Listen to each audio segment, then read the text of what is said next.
If you think that American pickup trucks from the 1970s are symbols of durability, strength, and reliability, then today might be a bit of a shock for you.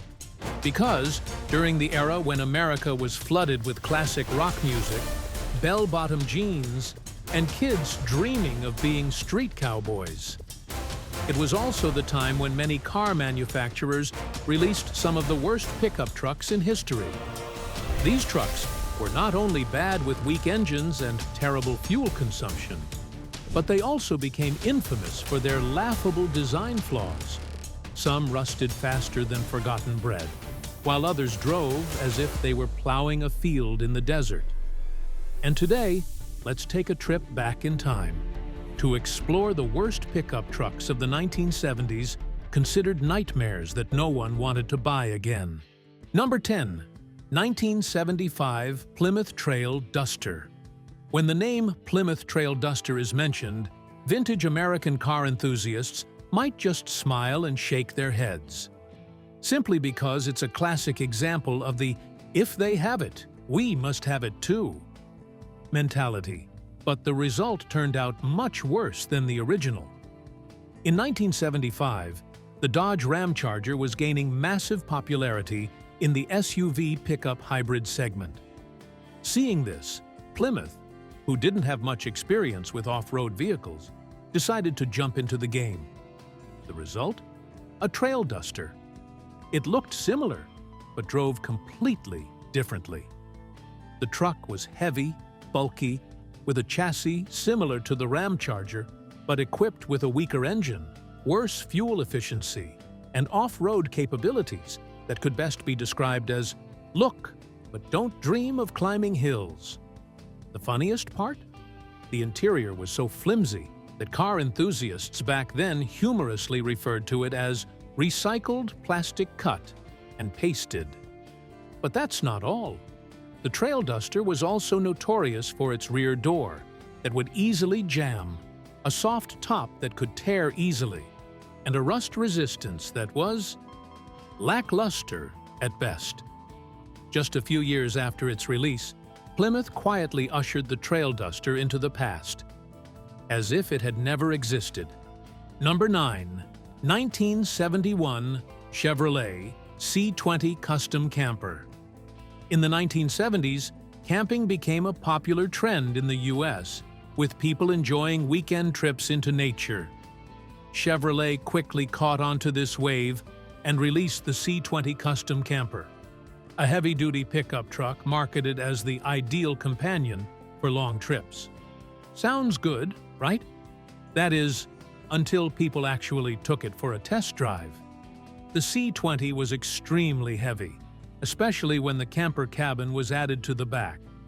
The V8 engine would get so hot that many drivers back then had to keep an eye on the temperature gauge while driving. And the brakes?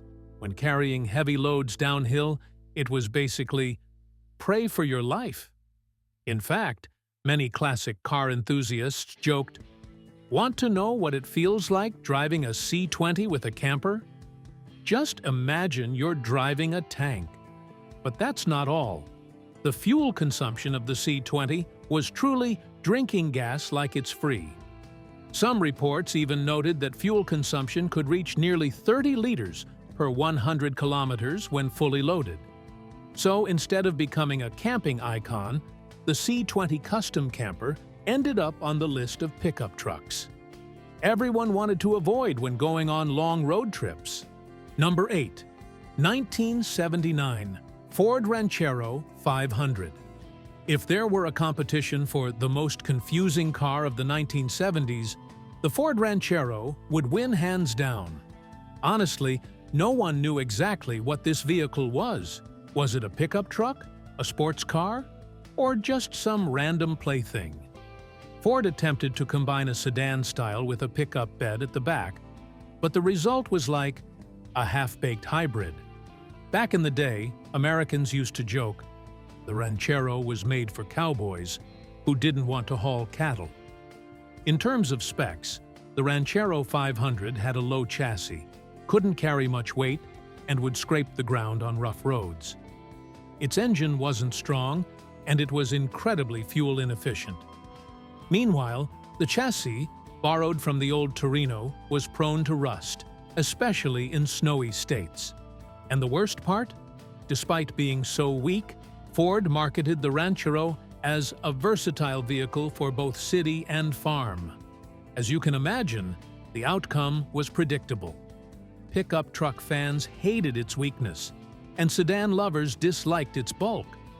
As a result, the Ford Ranchero 500 became one of the most out-of-place vehicles on American roads. Number 7. 1972. Jeep Gladiator J4000. When you think of Jeep, you probably imagine legendary off-road vehicles that can power through forests and streams with ease. But that's with the Jeep Wrangler, or CJ. The 1972 Jeep Gladiator J4000? Well, that's a whole different story. Born with the ambition to be Jeep's pickup truck warrior in the 1970s, the J4000 looked extremely cool. Big, tall, and sturdy. It was love at first sight. But when it came to actual performance, Americans back then quickly realized it looked great. But when it broke down hard. The J4000's 4x4 drivetrain was notorious for malfunctioning, especially on rough terrain or when carrying heavy loads. The transmission was stiff, the steering was as heavy as a gym workout, and the braking system sometimes felt like it didn't exist.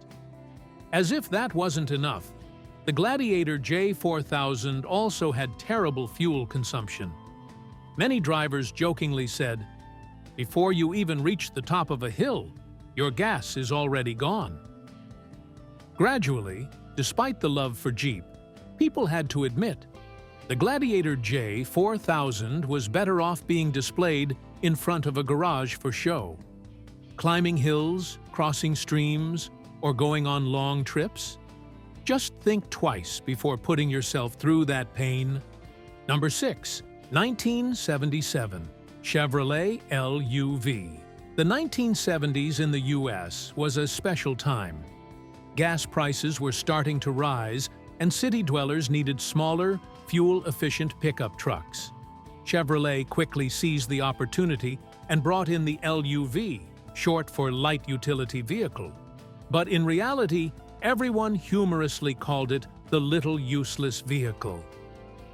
The truth is, the Chevrolet LUV wasn't actually built by Chevrolet. It was sourced from Isuzu, a Japanese automaker, and simply had the logo swapped. And that was the beginning of many tragic stories. The 1.8-liter engine was tiny, with less than 80 horsepower, making it slow and sluggish. It struggled with heavy loads, and the thin frame was extremely prone to rust. If you lived in a snowy area and didn't carefully protect the undercarriage, the frame would rot like wet rice paper within 3 to 5 years. The funniest part? Many people bought the LUV simply because it was cheap and easy to drive, only to later discover that replacement parts were ridiculously expensive and as rare as gold. So, car enthusiasts back then would share a saying, "This truck is good for hauling a few bundles of vegetables, but don't you dare try hauling cement." Number 5. 1974. Dodge D100 Adventurer. The name Adventurer sounds like an invitation to embark on an epic road trip across the U.S. But with the 1974 Dodge D100, many experienced drivers jokingly referred to it as an adventure in car repairs. At first glance, the D100 looked pretty sleek. A boxy body, shiny chrome trim, and a bright vinyl interior. Typical American style of that era. But after driving just a few hundred kilometers, you'd quickly understand why it made the list of disappointments on four wheels. First, the rear suspension was so stiff that people joked sitting on the passenger seat of the D100 was more painful than sleeping on a military cot. Then there was the V8 engine. powerful but extremely unreliable unless meticulously maintained. The 3-speed manual transmission was prone to failure, and the braking system deteriorated faster than the plastic interior. To make matters worse, the truck guzzled gas like it was water, forcing many owners to sell their vehicles before going bankrupt from fuel costs. Despite its name Adventurer, the Dodge D100 ended up as a living proof of the saying, "Sometimes a nice name can't save a terrible design." Number 4. 1978 GMC Caballero. If Chevrolet had the El Camino, the icon of the coupe pickup hybrid, GMC wanted to have its own ace in the hole. So, in 1978, GMC released the Caballero, a name that sounds pretty cool, because Caballero in Spanish means knight. But life didn't quite match the dream, and the car certainly didn't live up to the advertisement. The Caballero was essentially a near-identical copy of the El Camino, but it lacked any real personality. Its exterior was unremarkable, the interior was boring to the point of being bland, and the V6 or V8 engines were noticeably weak, especially for a vehicle expected to carry cargo and also look sporty. Back then, Americans used to joke, "The Caballero is like the El Camino," but it went to sleep and missed the party for 5 years. What made it worse was the Caballero's atrocious rust resistance, especially in cold states or coastal areas. The bed would rot, the undercarriage would become hollow, and the replacement parts were hardly cheaper than those for the El Camino. As a result, the Caballero quickly faded into obscurity in the world of American cars. Number 3. 1975 Ford Courier. The Ford Courier appeared as a curious phenomenon in the U.S., a country used to massive pickup trucks with V8 engines roaring and bulky frames. And now, Ford brings a Courier, small as a 4-wheeled motorcycle. In reality, the Courier was made by Mazda, and Ford just slapped its logo on it and sold it. The original idea wasn't terrible. It was aimed at city dwellers who needed a compact, fuel-efficient vehicle, but the problem was, it was too small and too weak. The 1.8-liter engine only produced a little over 70 horsepower. For Americans used to V8 engines, driving the Courier felt like riding a lame horse down the freeway. Acceleration was slow, it wheezed under heavy loads, and climbing hills was as slow as a tortoise. To make matters worse, the Courier suffered from the classic problem of Japanese cars of that era: terrible rust resistance. Anyone living in coastal states or snowy areas who didn't maintain it properly would find the undercarriage rotting away in just a few years, like wet rice paper. So, amid a U.S. full of powerful Ford F-Series trucks, the Ford Courier stood out like a little guy lost in a forest of giants. Number 2. 1973 Chevrolet C10 Stepside. At first glance, anyone would think this is one of the iconic American pickup trucks. The boxy design, the compact step-side bed. It's got personality, no doubt. But looking good is one thing. Surviving with it long-term is another. The biggest problem with the C10 Stepside was rust. Some people used to joke, the Chevrolet C10 is seen more in a welding shop than on the road. After just a few winters, the chassis, wheel wells, undercarriage, and even the cabin floor could be as full of holes as a honeycomb from rust. The transmission was prone to issues, especially the 3-speed manual. The electrical system was unreliable, sometimes working, sometimes not. The V8 305 engine might sound powerful, but in reality, it was weak, overheated, and consumed fuel like it was free. One person even jokingly said, "Buying a C10 Stepside is like buying a combo deal, a truck, a welding machine, and a bunch of anti-rust spray."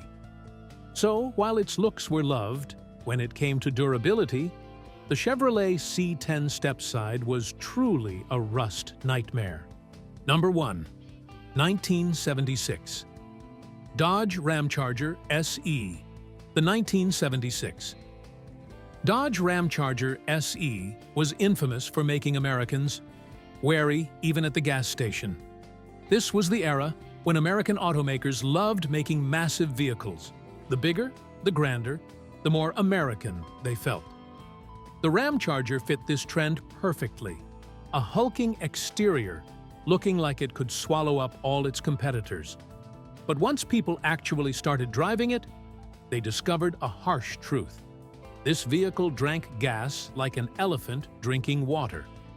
The standard V8 318 or 360 cubic inch engine came with a fuel consumption rate that could reach over 30 liters per 100 kilometers in city conditions. On top of that, the build quality of the 76 Ramcharger was extremely sloppy. Flimsy interior, plastic that peeled off easily, and poorly assembled details. As if that wasn't enough, the truck was heavy, with a stiff suspension, steering as heavy as hauling rocks, and brakes that seemed to rely on faith. People even joked, the Ramcharger SE is the only vehicle that makes you drive while eyeing the gas pump with fear. And that's why the Dodge Ramcharger SE is remembered, not for its power, but for its horrific fuel consumption and the exhaustion it caused, even more than running a marathon. As you can see, not every 1970s pickup truck is a powerful legend or a dream-worthy icon. Sometimes, American automotive history has some memorable setbacks. Some were weaklings in a land of cowboys. Some drank gas like it was free. Some rusted faster than scrap metal left outside. But still, they remain a part of the American car memory. A time when vehicles were made with a lot of passion. And sometimes a bit of recklessness. If you enjoyed stories like this, don't forget to hit like, subscribe to the channel, and click the bell so you won't miss the next video. How about you? Which truck from today's list made you cringe the most? Or have you ever owned any of these? Be sure to leave a comment below. We read every single one. See you next time.